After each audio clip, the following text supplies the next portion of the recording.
bienvenida al economista Carlos Cordero, quien fue rector de la Universidad de la SUA y fue también alto funcionario del Banco Central del Ecuador y es un importante consultor en materia de economía. Economista Cordero, ¿cómo mira usted la situación del país? Hay esfuerzos que el gobierno hace por encontrar vías para el desarrollo. Muchos de ellos más generan polémica que resultados, como el tema de la minería, los tratados de libre comercio, el permanente endeudamiento, que es una especie de parches o de gimnasia financiera, que es lo que viene realizando. Y el día de ayer, un dato preocupante, uno de los ministros que tenía mejor desempeño, de acuerdo con el criterio de destacados periodistas, Pablo Campana, ha renunciado, dejando justamente en el camino varios de estos acuerdos que se encontraban por lo menos en planes. Quisiéramos conocer su punto de vista sobre esta situación coyuntural que está viviendo el Ecuador en materia de economía. Buenos días. Bueno, yo creo que en estos momentos estamos, desde algunos meses, pero en los últimos meses tal vez con más fuerza estamos sintiendo el coletazo, o como dicen algunos, estamos sintiendo el chuchaqui de la década ganada, que por los resultados económicos está claro que fue más bien una década perdida.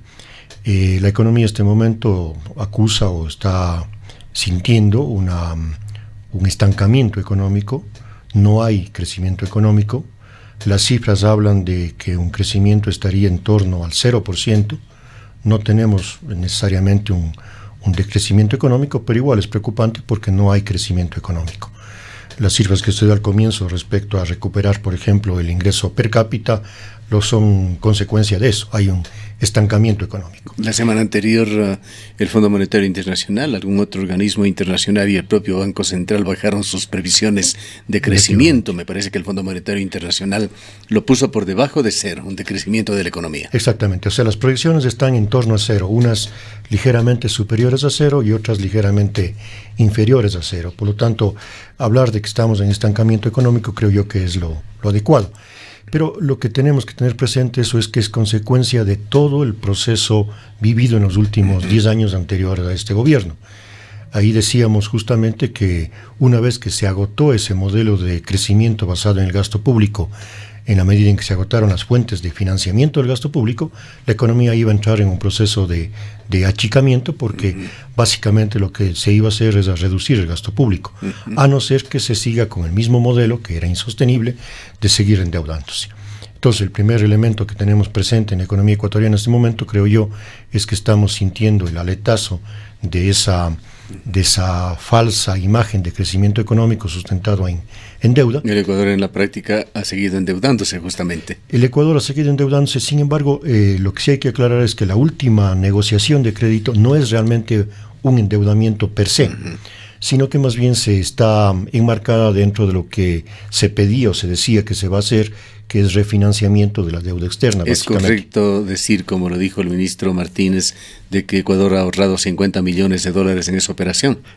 Sí, o sea, los números son pequeños, pero... ¿A cuánto intereses hubiese pagado con uno o con otro interés, suponemos? No tanto eso, sino que, el Ecuador tenía que un vencimiento de 1.500 millones que pagar el próximo año, con bonos emitidos 5 años anteriores. El Ecuador lo que hizo es una nueva emisión de bonos que subieron alrededor de 1.125 millones con vencimiento en el 2029, o sea, de aquí a 10 años. Con esos recursos, con 1.125 colocados nuevamente, logró recomprar la deuda de esos 1.500 millones por 1.175, o sea, deuda con cierto castigo. Entonces ahí está el ahorro de los 50 millones. Pero lo que hizo básicamente fue reperfilar o reprogramar el pago de la deuda. Una nueva deuda a 10 años para pagar la deuda que vencía en pocos meses más, en un año más. Entonces fue dentro de ese marco. Pero indudablemente el Ecuador, la situación fiscal sigue siendo grave porque el nivel de gasto, si bien se ha reducido, no es una reducción totalmente drástica y para seguir financiando ese presupuesto se recurre nuevamente a endeudamiento. En más de una ocasión trasciende y quizá interpretando la letra pequeña o el trasfondo de ciertas declaraciones, se da cuenta de que mes a mes el gobierno tiene muy graves problemas para cumplir con sus compromisos y en muchísimas ocasiones está la expectativa de alguno de estos desembolsos que se van entregando para poder cumplir con sus obligaciones, incluso para pagar los roles de pago. Sí, efectivamente, o sea, la situación fiscal es bastante preocupante, se va equilibrando poco a poco, pero todavía no se supera. Y un poco reflejo, digamos así, de ese desgaste o esa reducción del gasto público y la disminución de la actividad económica es lo que se va sintiendo en general en el sistema financiero, que hay una reducción importante, sobre todo en depósitos a la vista, lo cual a su vez va restringiendo las posibilidades de crédito. Dos señales ahí muy claras: hay dos bancos privados que han tenido que recurrir, si cabe el término, a endeudamiento externo para poder tener recursos para poder hacer préstamos o para poder mantener el financiamiento que requieren sus clientes. Y el otro es que la Junta de Política y Regulación Monetaria en el mes de mayo modificó una de las reglas de cálculo de los indicadores, o más bien dicho, de las reservas de liquidez que tienen que mantener los bancos, en el ánimo de permitirles que utilicen ciertos recursos que antes estaban exclusivamente destinados a reservas para poder realizar préstamos. O sea, un típico ejercicio de política monetaria equivale a que se redujo la tasa de encaje para que existan más recursos para préstamos. Eso es un indicador efectivamente de que la situación de la economía está enfriándose y por lo tanto hay que buscar elementos para ver cómo se dinamiza. ¿Qué tan gravitante en el éxito que pueda tener el gobierno en el mediano y largo plazo es la minería? Las cámaras de la minería dicen que esto puede tener un impacto de crecimiento de nada menos que el 4% en el PIB, que sería enormemente significativo. El Banco Central también señala que la esperanza de un ligero crecimiento está basado en actividad minera, producción de productos alimenticios, particularmente de panadería, y la extracción de petróleo. Bueno, indudablemente que, si es que hay producción, hay crecimiento de la economía. Si hay producción minera, va a haber crecimiento de la economía. El tema de la minería, más allá de los problemas que todos conocemos o de las dificultades que tiene y la controversia que genera, es que puede ser un caso similar a lo que ha ocurrido con el petróleo. El Ecuador ha tenido etapas de crecimiento económico muy fuertes, sustentadas, por ejemplo, en la exportación petrolera, o en la producción petrolera, o en actividades vinculadas con la producción petrolera. No nos olvidemos, en los años finales de la década pasada, o del siglo pasado, hubo crecimiento muy importante de la economía ecuatoriana, pero que se sustentaba cuando se construía el sistema de oleoductos de crudos pesados. Entonces, el problema de la minería, en cuanto a que puede influir en el crecimiento económico, es que sí, efectivamente, aumenta el crecimiento económico, da una imagen de crecimiento económico cuando está en etapa productiva. Pero no es que la economía va a mantener permanentemente ese crecimiento. El crecimiento quedará sujeto a la extracción minera, o si es que se hacen las obras necesarias para que después tenga un crecimiento autónomo de su exportación minera. Entonces, efectivamente, puede haber aumento de crecimiento, pero no se garantiza que ese sea el crecimiento permanente que tenga la economía ecuatoriana. Hay ciertas macro cifras que, en mi modesto entender, reflejan también cómo la economía está afectando al ciudadano común, al ciudadano de pie, y esto es la inversión en la construcción, en bienes raíces en general, y también el consumo. Se señala que la construcción está estancada y que el consumo va disminuyendo en el país. ¿Es esto correcto? Sí, hay problemas con la construcción a raíz de la disminución de la obra pública. Hubo un ligero repunte en el año 2017-2018, pero se nota que hay un estancamiento. Y, por ejemplo, las cifras de resultados macroeconómicos del año 2018, que hubo un crecimiento bastante modesto, uno de los elementos que se contrajo fue el consumo de los hogares. Otro indicador de que existen problemas en el consumo, o si bien no inmediatamente, pero que pueden existir posteriormente, es de que si bien se puede seguir que se mantiene cierto patrón de consumo todavía, pero en cambio empiezan a haber problemas con carteras vencidas o con créditos que dejan de ser pagados oportunamente, básicamente en los créditos de consumo, y eso también es un indicador de que puede mantenerse el consumo, pero artificialmente y algún momento puede El Banco estallar. Central da una cifra de crecimiento del consumo, 0,1%. Del consumo de los hogares, efectivamente. O sea, una de las razones para que haya estancamiento económico, por el lado del gasto que se llama en macroeconomía, es que hay una reducción del consumo de los hogares, del movimiento que tiene en general la actividad personal. ¿Cómo está en otros temas el país en cuanto a reserva? No tenemos ya la reserva monetaria, pero se hacen estos cálculos sobre las reservas que tiene el país para responder a sus obligaciones de carácter económico y financiero. Además, hubo por allí alguna publicación de un medio de comunicación que daba cuenta de que se estaba amenazando nuevamente a los ahorros y a los depósitos bancarios de los ecuatorianos. ¿Cuál es la situación? Bueno, en primer lugar lo que hay que aclarar es que las reservas que tiene el Ecuador, o lo que en el Ecuador se llama reserva internacional, en realidad no son reservas del país, son la contraparte que están depositados en el Banco Central de los depósitos que el Banco Central recibe básicamente de instituciones financieras por temas de encaje y sistema de pagos y de los del sector público. Entonces no es un dinero disponible para la economía ecuatoriana, sino es la contrapartida de depósitos. Esas reservas fueron utilizadas, reservas que pertenecen, digamos así, al sistema financiero, al sector público, fueron utilizadas en su momento para prestar al sector público en el gobierno anterior. Y ahí quedó un hueco de reservas que todavía no se soluciona.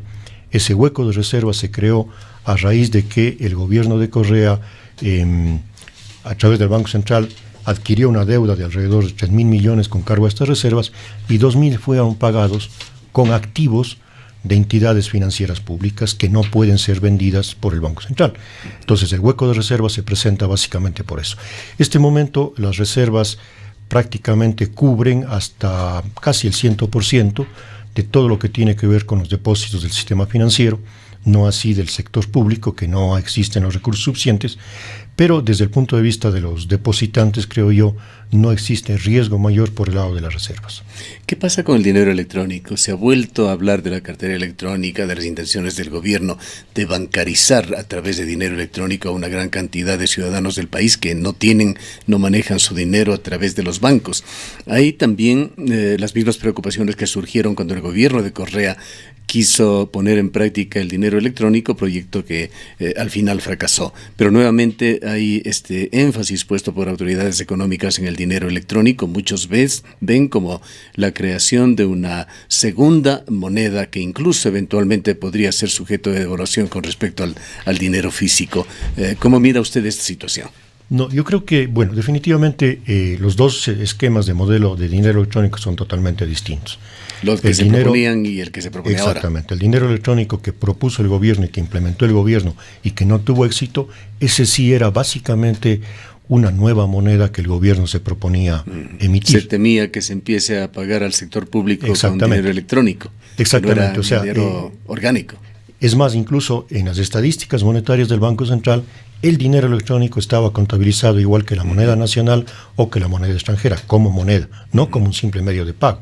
Y el riesgo que existía ahí era justamente que el gobierno no tenía recursos para pagar a los empleados, simplemente solicitaba un crédito, entre comillas, al central, y el central acreditaba en las cuentas electrónicas de los empleados el valor correspondiente.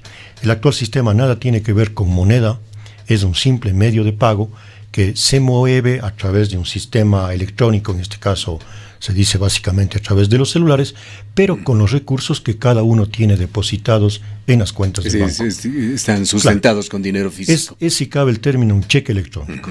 O sea, no se utiliza el cheque, se utiliza un cambio de un pago a través de ceder minutos en el celular a la otra cuenta y por lo tanto es un medio de pago. Ahí no hay riesgo.